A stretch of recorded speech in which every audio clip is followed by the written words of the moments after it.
is Thursday. How y'all doing today? I just jumped on real quick.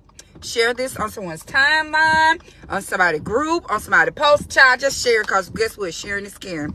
As you see, I got my new wig on. My little girl been following me all morning and all last night, harassing me to my mom. You really gonna do that? Mom, much rather you wear two black ponytails like Anna on Frozen. Girl, go sit down somewhere. Anyway, I just wanted to encourage you really, really quick. I was listening to my book because we have class today. I listen to it and I read it. I am in Kingdom Ambassador Seminary course. Also, if you are not busy on Sunday, which if you ain't at your church and you live in Tallahassee, you live in Quincy, you live in Bainbridge, you live in Pelham, you live in Cairo, if you live in Thomasville, come be my guest at Kingdom Ambassadors. The way that deliverance and healing broke out on Sunday, you want to be in the house. I'm talking about demons being cast out, people getting freed from all kind of illnesses and diseases. Is happening. It's in the house, and I want you to be my special guest on Sunday.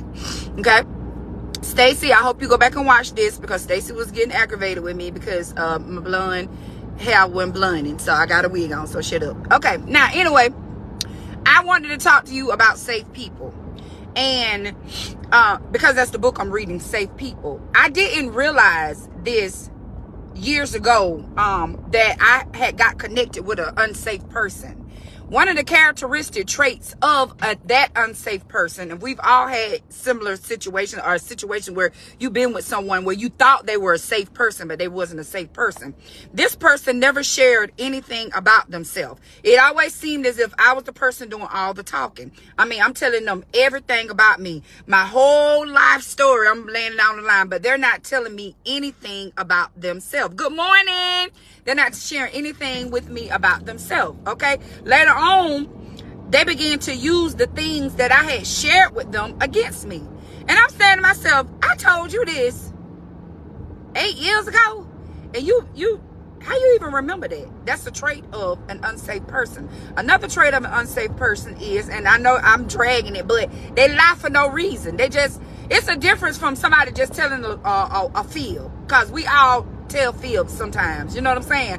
But a compulsive liar, that's an unsafe person. You got to make sure that you are surrounding yourself by safe people. A safe person is someone that if you go to them, you try to give them advice, or you telling them something's wrong with them. Maybe it's a character flaw. Maybe it's just something you giving them some good godly advice. They can receive the advice, but an unsafe person can never receive advice. They always try to flip it on you and try to make it seem like you crazy, you targeting them, or something wrong with you, when baby, I'm just trying to help you out. I'm really out here trying to help you. We have to be mindful of the people that we connect with. I love this book. I love this book because it reminds me, when I'm listening to it, how sometimes I'm an unsafe person and what the traits look like. So I'm looking into myself to make sure that I'm being authentically LaShonda. You always got to be in a place where there's room for improvement, because ain't nobody on this line. We cute. Hello. But we ain't perfect. Nobody is perfect, and everybody has room for improvement, right? It's kind of like when you go to church and you hear them preaching, and all you can hear, instead of you taking the word for yourself, you trying to that apply to Braham. I'm trying to let y'all see my hair, because my little girl was picking on me. But anyway, you trying to make the word fit to somebody else's situation instead of letting it fit to your situation. You got to take it in for you. We got to change in 2024. If you are an unsafe person, if you are this person that we're talking about, we want you to be delivered. We don't want to be surrounded with people that, there's another trait, he said, they're stagnated. They're not growing. You know somebody like that don't want to grow? Don't want to grow? Dr. Nikki Collins was talking about that last night. She said growth, the other night, she said growth is silent. Good morning. She said growth is silent. You don't know that a seed in the ground growing. It ain't making all kind of noise like it's going, I'm stretching through the dirt, I'm busting. No, a seed is silent. So there will be moments in our life where we go through a period of growth where we are silent. But be aware of people that don't want to grow, people that don't want to change, that just want to be stuck where they at. Guess what we're going to do in 2024? Leave you right there. Because we working on us. Ain't we? Ain't them. Ain't we working on us? We're working on us. All 2024. All 2024. And again, it means that some people, we're not going to be able to fellowship or to keep you in the loop because you're changing. Pastor talked about this last night. It's not that you acting funny or you acting bougie, whatever. You're changing. And the conversation that you're offering me, it ain't doing that for me. You want to be around people that have a mindset of change, that want to grow, that want to have better, that want to be better. You don't want to, if all your friends still drinking wine coolers and y'all still going to that club in Newton that ain't even open, something wrong with y'all. Somebody need to grow and somebody needs to change, and let it be you. Matter of fact, don't worry about the somebody. Let's worry about you. Make sure you're growing. Make sure you're changing. Hello? Y'all have a beautiful day in the neighborhood. I love y'all. And if you have not ordered me and David's book, Love Sync, please do so. And yes, I am a certified life coach. I had some people that was reaching out to me because, girl, we need to get our lives together. And we need other people to help us get our lives together. And I'm other people. Hello?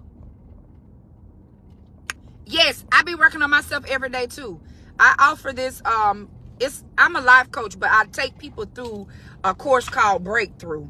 And it's just helping you refine yourself, because I've told y'all in times to past, life will have you in a fickle. Life will have you in a fickle because things happen to you that change you, that you be unaware that you done changed and become a shell of a woman. You think you still the same you 30 years ago, but you done changed tremendously because things have happened to you. You've been hurt. When we get hurt, we go deep down in the shell and we try to hide and we try to cover up and we try to protect ourselves. And this makes us unacceptable to change. When you're not vulnerable, shut up, Stacy. Shut up. You see, I got my hair on. Shut up, okay? Y'all, Stacy was the one inboxed me to my, you got to do something. So I got a wig, so leave me alone. Anyway, life have you in a pickle, and you become a shell of a person. A lot of times people go through this when their children graduate from high school, when it's called the empty nest, and there's nobody there for you to love on, to dote on, to micromanage, and you only got yourself to micromanage.